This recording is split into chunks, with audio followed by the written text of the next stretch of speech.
Bonjour mes amis, j'espère que vous allez bien et que vous passez une bonne semaine. Aujourd'hui, on va raconter l'histoire d'un papa qui a eu du mal pour avoir des enfants. Et après quelques années, il a réussi à avoir un garçon. Bon, Hachem, il était content, lui, sa femme, toute la famille, elle était content. Et il y avait la simcha, la joie et le père pendant toute l'éducation, le père, la mère pendant toute la, la période où c'est que l'enfant il a grandi jusqu'à qu'il est devenu adolescent. Ils ont essayé de lui donner des valeurs, de lui apprendre la Torah, de lui inculquer la Emouna. Finalement, quand le petit il a commencé à voir un petit peu ce qui se passait dehors, il a automatiquement été intéressé et il a commencé un peu à laisser un peu ses parents, il a commencé à sortir dehors et à chaque fois les gens ils disaient au père, alors comment c'est pour toi, c'est dur jusqu'à que tu aies eu ton fils et ton fils ça y est, il commence à sortir dehors, il commence à faire des bêtises.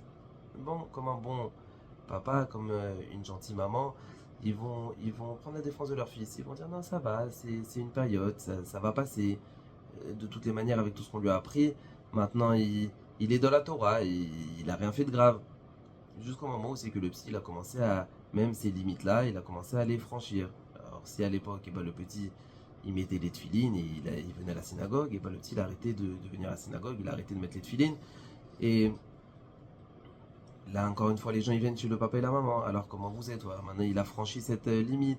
Et là, les parents ils vont dire aux gens, mais non, ça va du moment qu'il fait Shabbat. Eh bien, il fait Shabbat, ça va. C'est pas comme si il faisait plus Shabbat.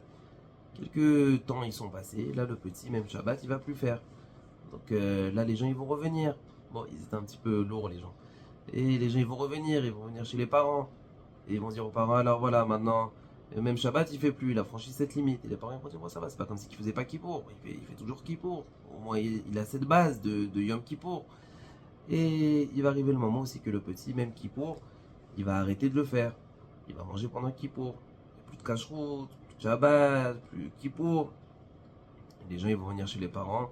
Ils vont leur dire, alors vous voyez, maintenant votre fils, même Kippour, il fait plus. Alors, qu'est-ce qu'il va devenir? Bon, alors les parents, ils vont dire, bon, écoute, c'est pas comme si il était marié avec une Goya.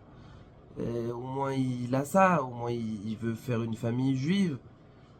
Et alors, bon, quelques temps ils vont passer, là le petit va revenir un jour chez lui à la maison, il va ramener une fille qui est pas juive. Alors les parents ils vont dire au petit, est-ce qu'elle veut se convertir ou... Non, non, elle veut pas se convertir, elle veut rester comme ça, et moi ça me dérange pas. Bon, alors les parents ils vont avoir de la peine et les gens ils vont revenir chez les parents. Et ils vont dire, alors voilà, maintenant il a franchi la ligne.